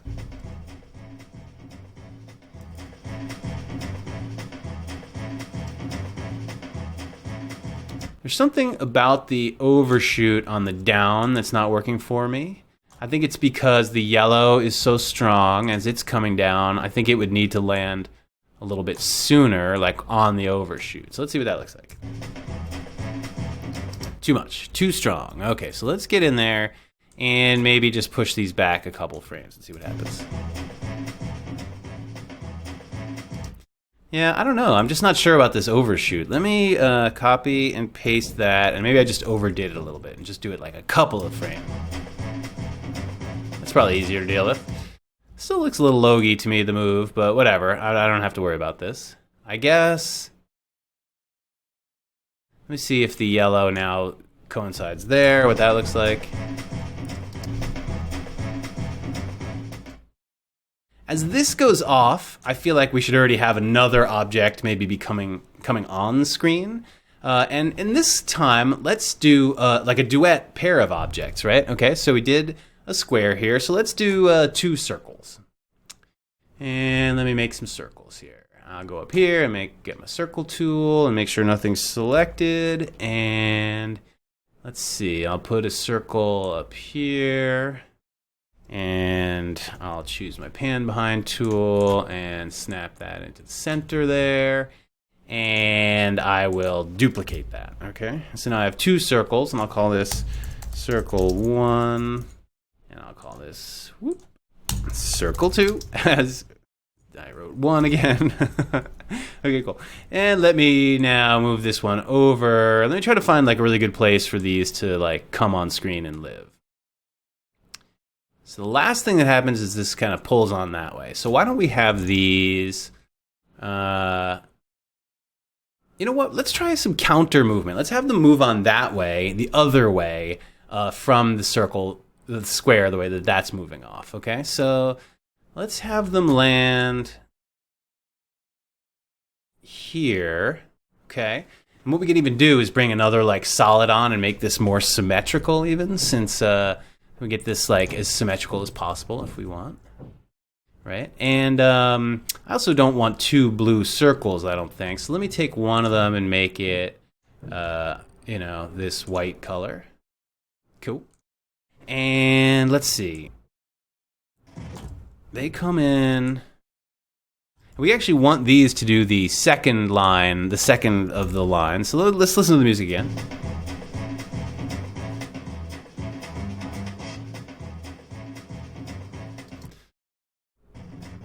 So what I'm going to actually do is like on one of these circles, I'm just going to like use my asterisk on my numeric keypad and beat out that rhythm so that it's easier for me to see at a glance.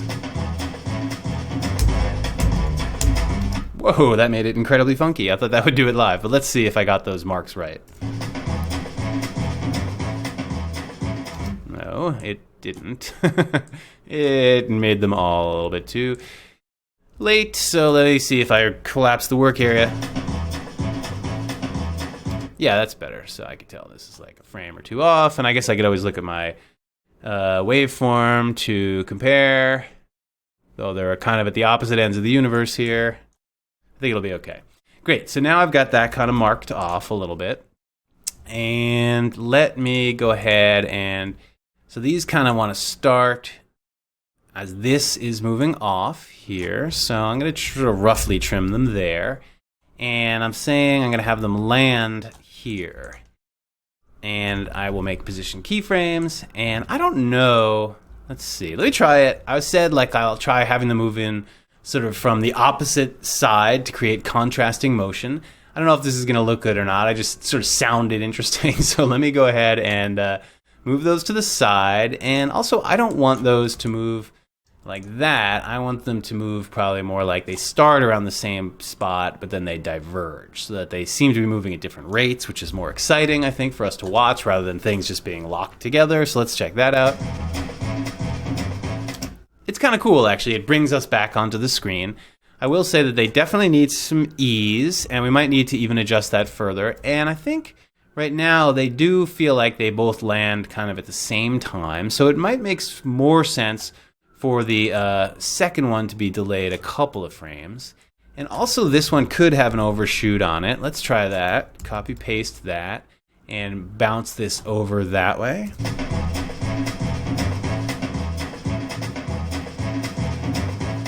That's pretty cool. And for the heck of it, we could even have like another, I think in order to create like a sense of symmetry here, we could have another red solid pull in with those from the side. So let me make a new solid, Command Y, and it's already set up to be red. And move that there. And what I will do is check out the position of this one. So this one is at 89 on the Y value, which is the up down. So I can set this one to be at 89 too. Whoops, that was my circle. And my red's solid. Let me do this. And set this to be 89, the Y, right? So now those are, on the same Y plane.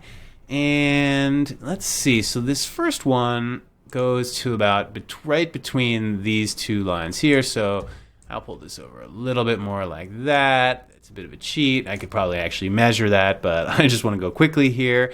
And while those move over, let me now push this. That's fine. Below the circles. And now I will make a position keyframe for this. Let's see. Let's just make it so it comes on with the first one. And it could even maybe precede it by a few frames, but we'll work out those timings in a sec. So that's 10 frames. And, oh no, because it's moving a very short amount of distance. It's going to move from here to here, so we do not need it to move over such a long period of time. I don't feel like it's a relatively small distance. Do that, and let me put some ease on this just to see, and let's preview that.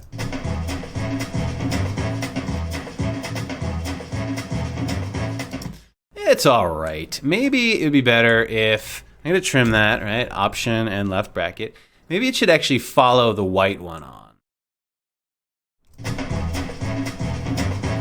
Yeah, I think that's better, but let me A little bit faster now. And the white also is looking a little slow. Let me make that faster. And I think with the red one, since it completes this, I can give this a little bit of an overshoot. Let's see.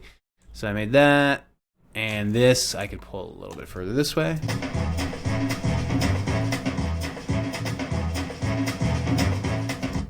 So you want it to feel like it's all part of one move. Whoops. And right now it doesn't feel like that. It feels like the blue happens and then the white happens and then the red. So let me move the white keyframes up a couple and then let's move the whole red layer up a little bit. All right, more like this. Let's see what that looks like.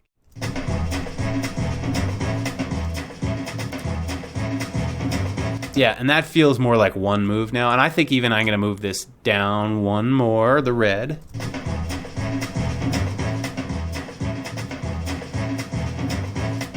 That's better. Yep. All right, so they come in and they land, and let's build this move, and then we'll tweak it. So we want them to move somewhere else and land here. So let me back up like 10 frames is fine. And I will make a position keyframe for those two by pressing that button. I did not mean to make one for the red solid yet. And let me go here. Okay, and let's have these now, I guess, move down. So let me take both of those and pull these down like this, right? And we could even back up 2 frames and do the overshoot thing. Copy paste, and now have this go a little bit further. 2 clicks. I only did one of them somehow. 2 clicks. Let's check that out. Yep. And I feel like this could be faster. Cool. And now we can have the other things react with that. We could have this orange pulled down. Yep. So that's got these. Let me make a position keyframe, and it's already easing, and move this down with these, like so. Now, that's a bit weird because the orange was already all the way up on top. So let me see if I really needed it to be all the way up there. Yes, I did. I see. So when this moves down, the orange doesn't move down. I kind of faked this just by having that move on, the yellow move on top of it. So in a way, I've kind of cheated myself. But one thing that I could do is try to just like fix this, is have it, since we're never going to see it at all, and it's kind of the bottom layer, I could cheat this, though I hate to teach this way, but what I could do is like basically make this a hold keyframe here, right? I did that by option command clicking on it. This is the keyframe when it moves over. And then what I could do is, since there's going to be no interpolation now, I could take this and I can take this, just the first keyframe rather, and pull the whole thing down till it's more like lined up there. You know, you don't want to create a gap, but you can put it right there, right? And so now, because this is a hold keyframe, we won't actually see that actually happening, and we'll just see this move down. So that's pretty good save. And the reason I did that is because if I have to animate the whole thing pulling down and a whole bunch of it is invisible because it's back behind this stuff, we won't see it. So it'll just look like the animation happens faster. So it's just not going to be a good animation, right? Now we do need some sort of other background down here. Right now it is just kind of blank, I think, back there.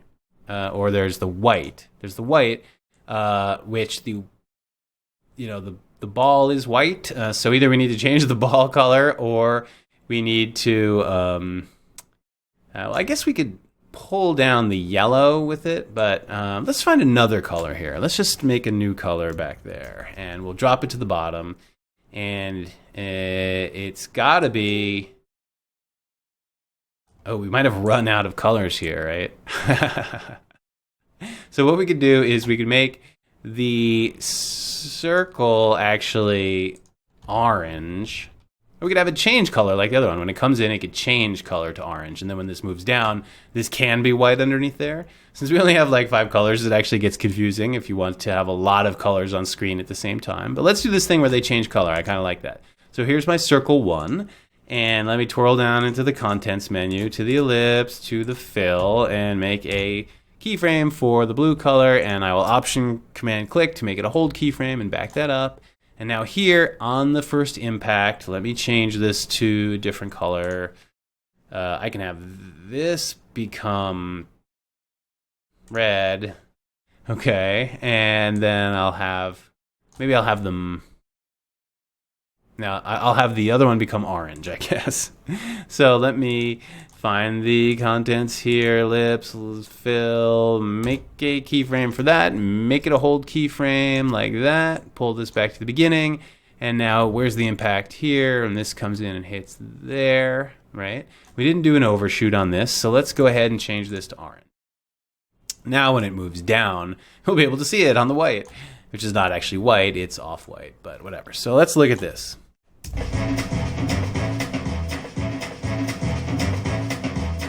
Cool.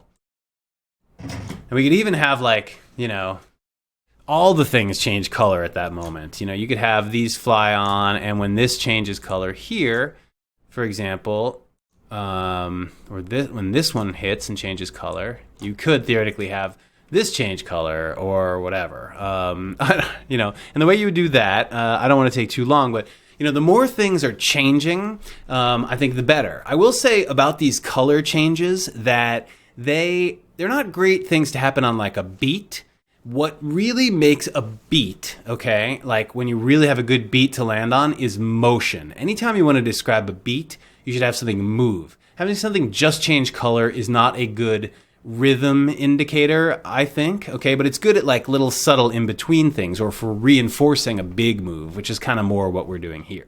All right, so if you wanted to change the color of the solid, you would need to put an effect on it. It's an effect we've already talked about. It is generate fill, right? It's one of the most basic effects. And when you put that on, it's going to make this, oh look, I put this on the wrong layer, so let me go ahead and delete that. That was my other red solid. Go up to here, generate and fill. And as I was saying, when you put this on, it changes it to this red color. And all you'd have to do is eyedrop, to this, and now set that back to be the right color. Now you can make a keyframe for it, right? And let's see, find where that is. Press U, there's my keyframe. And now I'm going to make this a hold keyframe too by Option Command clicking on it and move that back. And so this is the frame right here where the blue changes to red. So we could, for example, have this change now to be blue on that beat. Let's see what that looks like. Not that interesting, I think. Maybe because the change happens on the overshoot and not on the settle. So let's see. Yeah, I don't think that's so good. I'm going to undo that. And the reason I don't think that's so good is because we have too many things happening all at the same time now. This was coming in, changing color, then this is coming in, then this is coming in. I just think like it pulled my eye to look over here when I really want my eye to be over here. So I do this a lot where I try to do too much at the same time. And it's good to look back and edit and take away some of those things if you feel like they're distracting, all right? So let's look at this from the beginning.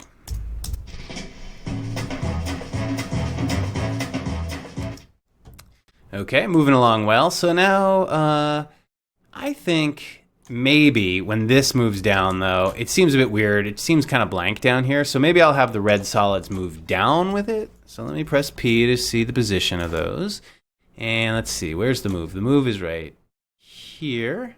Boom, right? So I will make position keyframes for the reds. And as this moves down, I will pull these down too.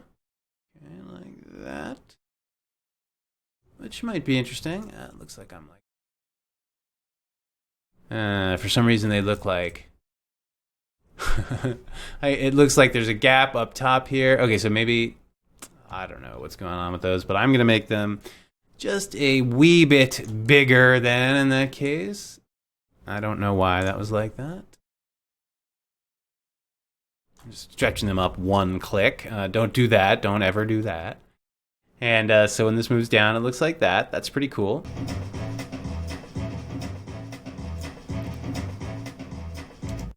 Cool. So I think this is looking really great. And I'm also conscious of the fact that I'm around 2 hours with this lecture, so I don't really want to spend too much more time on this, but I will finish this little phrase up, okay? So here we go. This is the last little like part of the 3-note sequence. So let's have these move off in opposite directions, okay? Again, duet partners sometimes move together and sometimes they move separately. All right, it's up to you as the choreographer to animate them and make those decisions, right? So I am going to press these buttons here to make, my little pause, and then 1, 2, 3, 4, 5, 6, 7. I think this is going to be quick. Maybe like, I don't know. Let's try 8 frames at first, but I think I might need to make this a little longer. So I'm going to have this move off this way and this one move off this way, right? And what we could even do is we could have them anticipate a little bit if we want, which always adds a little bit of niceness to the move. Anticipation just draws our eye to those objects before they move, so it's a much clearer form of communication. So what I would do is copy and paste that there and copy and paste that there. And remember, with anticipation, I don't know why I just opened that brush menu. I must have pressed something with the B. And anyway, with the anticipation, as I was saying, it always anticipates in the opposite direction of the way it's going to move. So this one's going to move off that way, so I would first have it click maybe like once or twice in that direction, and this one I'll have it click in that direction because they're going to move that way and then move off. So let's check that out. That's fun. And I think they could now be a couple frames longer. Maybe there. Right? So now, we kind of need everything else to, let's just say, wipe off screen or change or whatever. So let's do those. We'll have the red curtains move from side to side with these, I guess. Right? So this one can move off. This one can move off this way. And this one can move off this way. Right? And remember, they're easing already, so it'll be interesting because they are moving at a slower rate than the balls. So what we could do, even if we want to make that more interesting, we could even have these start sooner or later. We could have them start there, for example. Yeah, it's a little confusing visually. I think we could even have these anticipate too if we really wanted to try that. So we could like copy and paste that and copy and paste that and then have this one move this way a little bit and then have this one move this way a little bit. And this will kind of like reinforce the motion on screen that as the kind of balls pull together, that the sides will pull together as well. And we could even have them kind of pull together even more and try to make it look like more exaggerated if we want. Though this is very quick, we might have to spread these timings out. It's kind of fun. We could even have, when this moves down, we could have the yellow move down too so that we end on the full screen of yellow. But seeing the white is kind of nice under there. I wonder if we had the yellow move up at the same time, whether that would look totally ridiculous or not. Let's try that. So I'm going to make a keyframe there and then a keyframe here, and I'm going to pull this up that way. I really don't know what this is going to look like, but it might be interesting.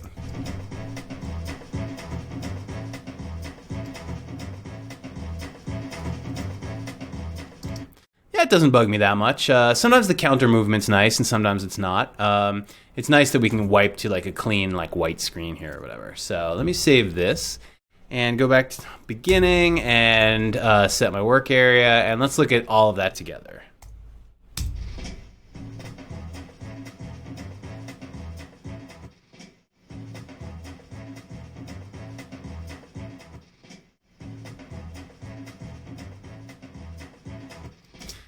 Cool. So, it was me working on that for 20 minutes. I don't think it's like some real genius work of art or anything. I think if you all put a lot more time into your animation, you should be able to make some really awesome things. And I think I just want to talk about one other thing before this lecture is out. And that's a way to kind of, when you're stuck in the moment trying to think of something to do for your choreography, for your shapes here, I do want you to think about these rules of contrast a little bit, okay? And this is something that I like to talk to my students about because contrast on screen is kind of the same thing as conflict on screen. And I went to film school and I studied drama, right? And what they always tell you in film school is the more conflict that you can have in a movie or in a scene or in any scene on screen, the more conflict you can have, the more interesting it is for the audience to watch, because then there's multiple sides. They can root for one side. They can feel like one side's the good side, one side's the bad guy or whatever, right? Conflict creates interest on screen, and it really creates drama. I mean, if you think about like Romeo and Juliet, right? The whole situation is that these two families are conflicted with one another, and that creates the whole dramatic, structure so that the whole thing could play out on that, right? Okay, so conflict. So in terms of visuals, it's contrast that's, I think, what creates drama on screen.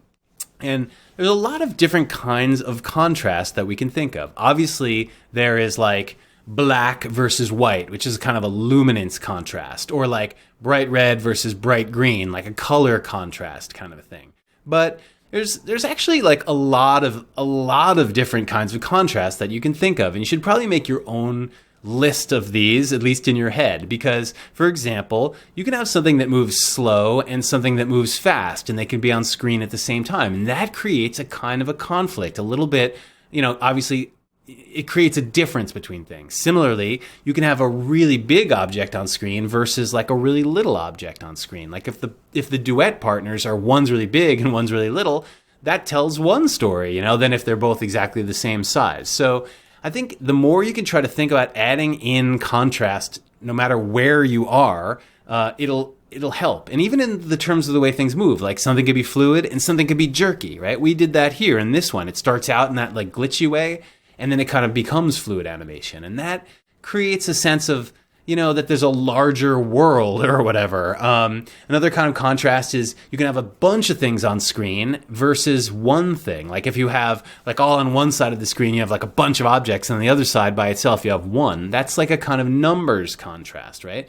That tells a story. That creates a kind of a sense of conflict. There's a million different kinds of contrast. You can have something be symmetrical versus something that's not symmetrical, et cetera, et cetera, et cetera. Always try to think of that when you're designing, especially something like this where you're kind of improvising in the moment a little bit. It's not like you're working from a script. You're working from a piece of music and you're just trying to describe that music. So I think rules of contrast will be your friend. So go ahead and jump now into the next lesson, which will talk a little bit more about your homework and lay out some more of the details. Thank you so much. This has been a ton of fun. If you had a microscope and could look at a piece of a leaf, you would see thousands of tiny openings which branch out until the leaf has all of the materials it needs. What happens now?